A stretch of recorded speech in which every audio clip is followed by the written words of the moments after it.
In her 1964 essay, Notes on Camp, Susan Sontag said this: "Camp is a certain mode of aestheticism. It is one way of seeing the world as an aesthetic phenomenon. That way, the way of camp, is not in terms of beauty, but in terms of the degree of artifice, of stylization." To put it a little less circle-jerky, Atticus Finch, brain gabagool, English blah blah bad, camp is a way of viewing the world through aesthetics and style instead of substance, specifically media, but also it could be like furniture or art or anything. Camp is kind of a really broad subject. Hi, my name is Neelan. I do videos on YouTube for fun. It is October, so that means I gotta do something a little scary, a little spooky, a little fun. Ooh. What's that? You see these two Scooby-Doo movies. So scary, so scary. You see this scary little blacklight chalk drawing. Oh my god, so scary. And you're looking at me. You're looking at my shirt. And you're like, he's not dressed up as anything. You're wrong. I am a representation of binge drinking in your early 20s from depression that will lead you to possible alcoholism? I don't know. You think about it. Maybe you took a little too much? Oh man. It's because I'm wearing a Pabst Blue Ribbon shirt. That's the costume. The costume is real life fear. Like a mortgage. I don't know what a mortgage is, and I never fucking will. I personally love campy stuff. Stuff that's so bad it's good. Movies that are so bad they're bad. I watched Scary Movie 5, so that says a lot about my character. But I just love things that are stylized. Now what if I told you that there's a movie, specifically a movie from the 70s. Ooh, vintage. It's also from Japan. Ooh, exotic. And it has camp. Whoa! The video. And you take all these things and you make a perfect little gumbo. Pop out of that goddamn gumbo, what do you get? Hausu. It's a really good movie. Come on, let's talk about it.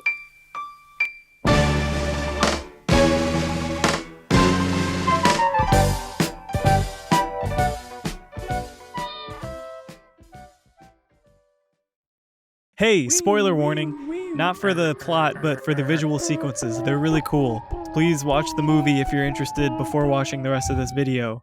Thank you. The movie starts out with the most idyllic, innocent little high school Japanese girl shit I've ever seen in my goddamn. School is out, and 6 girls all want to go somewhere cool for summer vacation. Instead of having names, the characters are named after their dominating trait. Gorgeous is, for all intents and purposes, the main character, and she is named that because she likes makeup and being a pretty girl. Next there's Fantasy, who's a coward who has a crush on her weird teacher. Prof is the smart one, Mac is the one that loves to eat, Kung Fu is the best one, and Melody really likes music. Gorgeous, who's being told by her film composer father that she's getting a new stepmom who just so happens to wield the power of God and control wind, is pissed because she's a teenager and has just been informed she is getting a new stepmom. With her current mom being a woman of bones and dirt, she reaches out to her aunt, who happens to own a big house in the country that she lives in all alone. It's pretty typical horror movie stuff. So, like all horror movies, the aunt is like, yes, I would love to see you all. The more virgin young girls, the better. Now the movie really gets going, they introduce the characters officially. They all meet at the house, and within a few days, all go through their own little scenarios as they get eaten by the aunt or the house. I think they're the same thing. One by one. Except Gorgeous, who gets possessed by her mom during this wild-ass scene and loses her entire mind. Story recap over. It is now time to gush about everything else.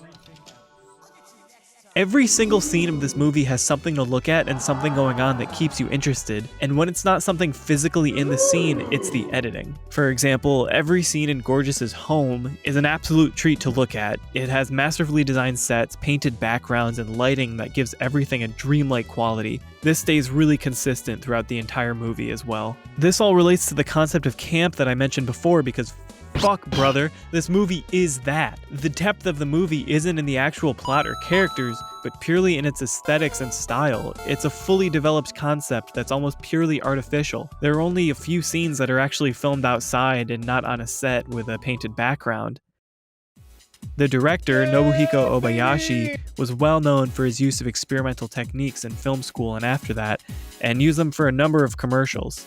When you're watching any scene where the stepmom is presented and you notice that she's always wearing flowing clothing, always smiling, and always has the wind on her, it's really easy to imagine her presenting some kind of beauty product. And because the director had so much experience with commercials, he's really able to wring out every last drop of cheese or emotion or whatever he's going for in a scene without crossing the line to completely stupid. It's sick, and I don't know how he does it. I've been talking about aesthetics and style this whole time, and I haven't even talked about the music. There's 3 songs, technically more, but they have like one really good tune, or leitmotif, hinga-dinga-durgan, and they find 96,774 ways to remix it. It's catchy and chipper, so I don't mind, but I definitely wouldn't call it one of the movie's strongest aspects. This is a movie that's all style, and that's what gives it substance. It's something that you watch, not to see a deep character portrait or a moving memoir of mankind's magisterial migration through time. Oh. It's camp because it isn't made to be as ridiculous as possible, it's made in complete earnest. This is the filmmaker's vision, and fuck you if you think it's ironic or goofy. It's fun as hell. I also really love the cat. All of the scenes where the girls get murked and the house scores a Kilimanjaro sound gruesome on paper, and in any other context could be played straight and just be a regular boring ass horror movie, but with scenes that show the ant eating the girls playing out like this,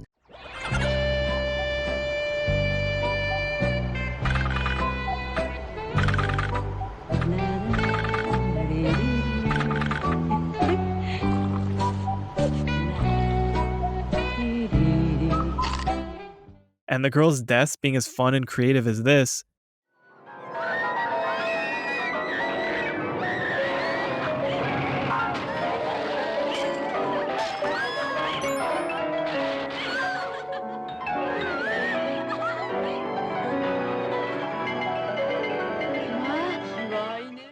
With deaths like that, it makes each one something to really look forward to and make sure you never really get bored. Overall, this movie is a masterpiece. It is way ahead of its time in terms of editing. Literally every single editing technique that you could think of from like the 60s or 70s is in this. I don't know how they do this blue screen stuff. I don't know. I love this movie.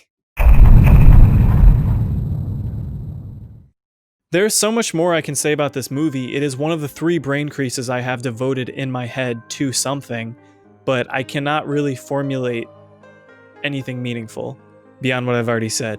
I really fucking love this movie. You should watch it. It's really good. Thank you so much for watching this video. If you watch House, let me know what you think about it. We can have a little discourse, a little discussion. Fucking like and subscribe if you haven't. You know how it is. I don't really know like how the bell icon works. I don't know if that's still part of the meta. Leave a comment about who you think would win in a fight, R.L. Stine or Jonathan Rand. For all my real ones out there, you would know who Jonathan Rand is. I personally think R.L. Stine would win because who could write up a character like Slappy the Dummy and not beat the shit out of another horror author? Anyways, yeah. See you in the next one. Bye!